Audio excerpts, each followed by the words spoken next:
Here's the new Galaxy S9 and S9 Plus from Samsung. Now if you squint, even slightly, you might think you're looking at last year's Galaxy S8 because the differences between it and the S9 are, well, minimal at best.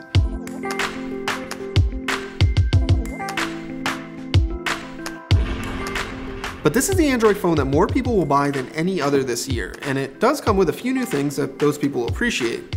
And besides, it's not like the S8 is a bad phone to start from. The overall design of the S9 is unchanged from last year. It's still a glass and metal sandwich, it still has curved glass in the front and back, it still has an extra wide 18.5:9 display, and minimal bezels. It's really nice and it's really well made, but the glass back is kind of a fingerprint magnet and it can be slippery to hold. The smaller S9 has a 5.8-inch screen, while the S9 Plus has a 6.2-inch display.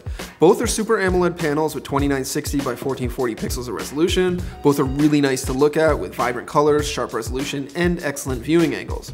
They're also slightly brighter this year, which is always appreciated, if not always noticeable, and they still remain the best displays you can get on any Android phone. They're even up to par with the screen on the iPhone X, provided you don't mind slightly more saturated colors. The S9 has the same fast wired and wireless charging as before, the same IP68 water resistance as before, and the same 3.5mm headphone jack as before. Now if you're looking for a high-end phone with a headphone jack in 2018, your choices are fewer than ever.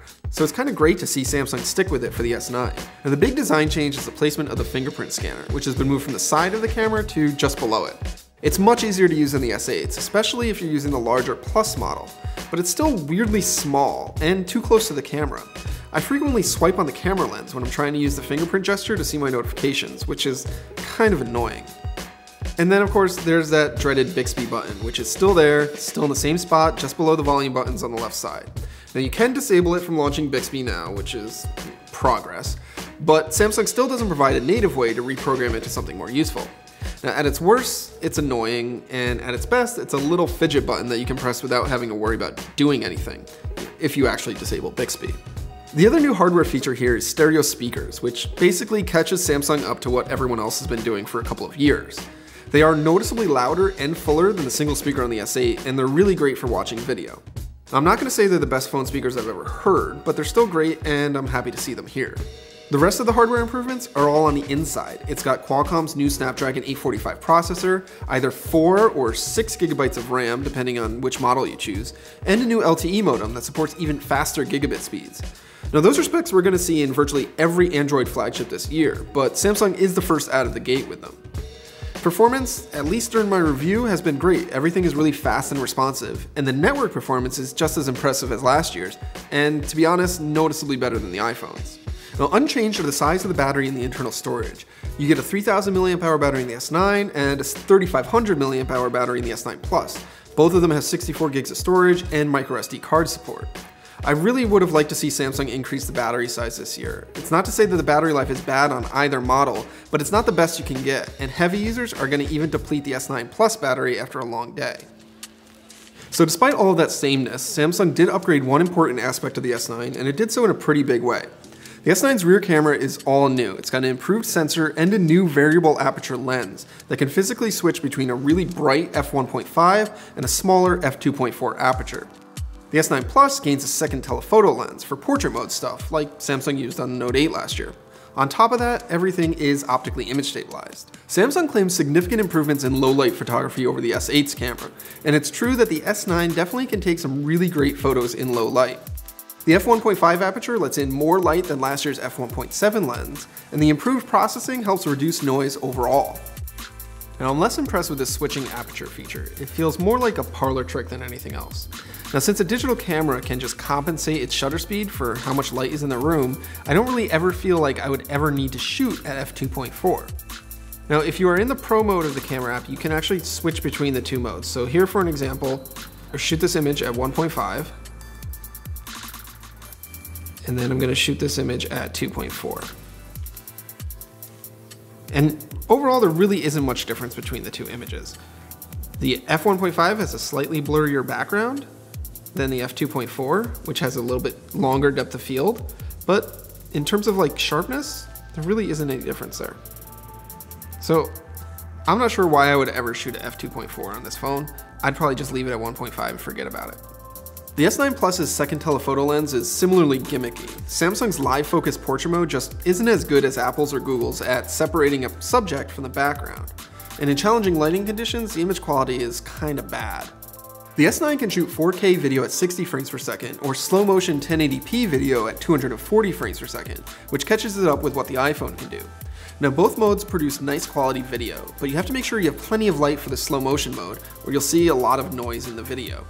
Overall, the S9's camera is definitely an improvement, and it's very good on its own. But if you weren't a fan of Samsung's image processing before, you still won't like it now.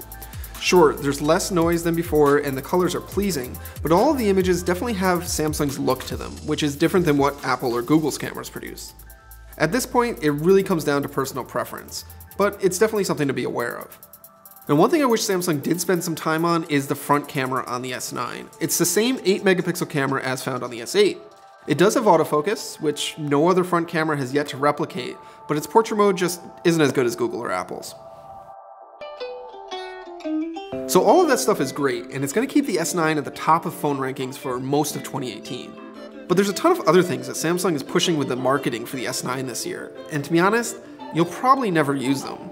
It's almost as if Samsung just couldn't help itself. Now first up is AR emoji. It's Samsung's take on the iPhone X's Animoji feature. Here's how it works. It scans your face, and then it produces a Bitmoji looking character based on 100 points of your face that kinda maybe sometimes looks like you. Then it takes this character, and it creates a bunch of reaction GIFs with it that you can then send in messaging apps. And then there's also some weird looking animals that you can create video clips with, like you can do with Animoji on the iPhone. Now there's a couple of issues with Samsung's AR emoji. First off, Samsung isn't using any special tech to capture your face or movements, it's just relying on the camera, so tracking is pretty bad. Second, the characters it creates are just the wrong kind of creepy, and nobody I've tested it with has been like, oh, that's something I like. And then the animals on top of that are just kinda weird. It's definitely something that Samsung built just to compete with Apple, and frankly, it's not very good.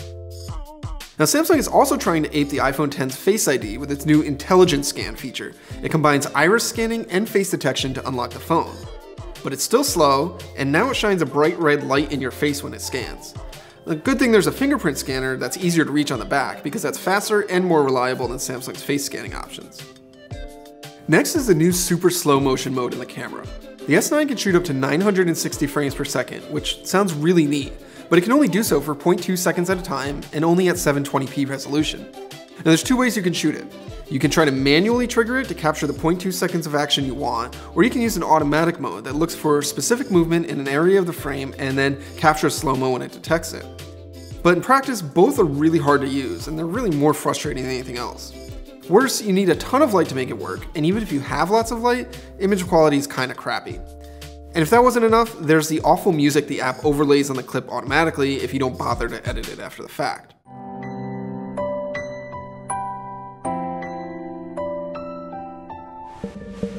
Now Bixby, it's not new, but it's still here and it's still bad. It's gotten a fresh coat of paint and it's slightly faster than before, but it's still way slower than the Google Assistant and isn't as good at parsing my voice commands. There's a couple of new features, like an integrated makeup store that lets you try makeup out virtually and then buy it directly from Sephora or CoverGirl. But I really can't imagine anyone using that more than once. Anyways, here's what I look like with a face full of makeup.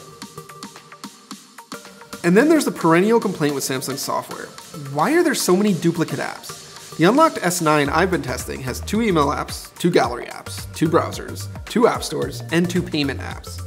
Now a couple of Samsung's apps are good, mostly the Samsung Browser and Samsung Pay, but the rest are inferior to the Google apps that are also installed on the phone, which just makes them kind of annoying. And if you care at all about software updates, Samsung is one of the worst manufacturers when it comes to delivering new versions of Android. As of this review, last year's Galaxy S8 still doesn't have Android 8.0 in the US, and that was released by Google over 6 months ago.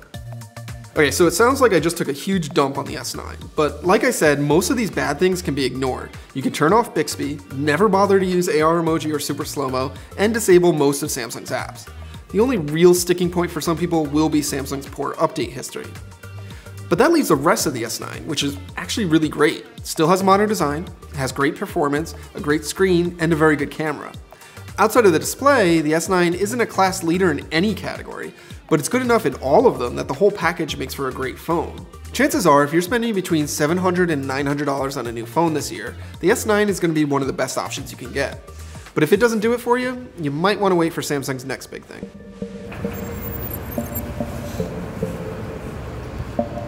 Sick! Wasn't that cool?